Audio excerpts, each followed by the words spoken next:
Most people, even if they don't drink, know that the world's best whiskies and whiskies come from Scotland, Kentucky, Tennessee, and Ireland, Canada, but in the last decade, 2 new locations have been added to the best of list, the Australian island Tasmania and Japan, which have both produced whiskey judged the best in the world. But now, reports Justin McCurry at The Guardian, there's a problem. The Japanese whiskey barrel is running dry, or, at least, the most popular Japanese libations are in very short supply. The Suntory distillery is cutting the world off from its popular Hakushu 12-year-old single malt whiskey next month, and in September tipplers will have to say goodbye to the Hibiki 17-year-old blend. The product Bill Murray's character advertises in the 2003 movie Lost in Translation. Brian Ashcraft, author of a guidebook to Japanese whiskey, writes on Kotaku that the shortage can be attributed to several factors. First,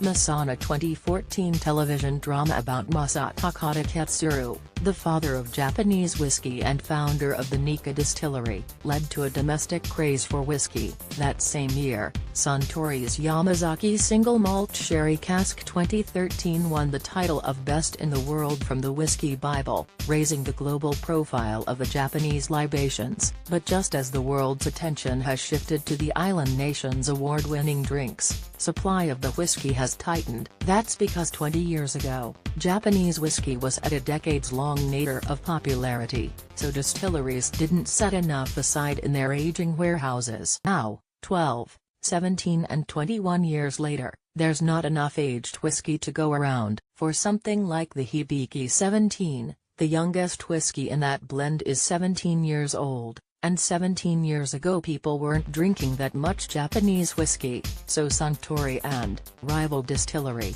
Nikka weren't making much. Ashcraft tells McCurry, these aren't the first beloved Japanese whiskies to be pulled from shelves either. George Koutsakas at Forbes reports that Suntory pulled Hibiki 12-year-old whiskey in 2015 and replaced it with a variety called Hibiki Harmony that has no age guarantee. The Nikka distillery has also discontinued its lines of ultra-aged whiskies, replacing them with unaged varieties. Ashcraft reports that the distilleries say the shortage could last up to 10 years before the tap is turned back on for these award-winning ultra-aged whiskies. Unlike other hard liquors like vodka or tequila, which can be produced quickly and mixed into cocktails right away, whiskey needs to be aged in barrels, a process that takes years. But it's not necessary to wait 12 or 17 years. That's for the really good stuff. Ashcraft says that even if aficionados can no longer get the best of the best whiskey,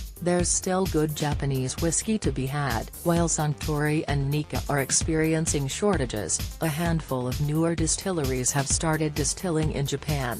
He tells McCurry, their whiskies might be young, but they're taking creative approaches that will, no doubt, help further define Japanese whiskey.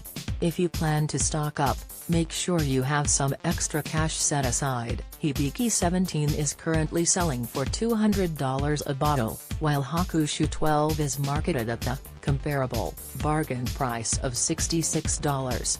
Kanpai. Like this article? Sign up for our newsletter.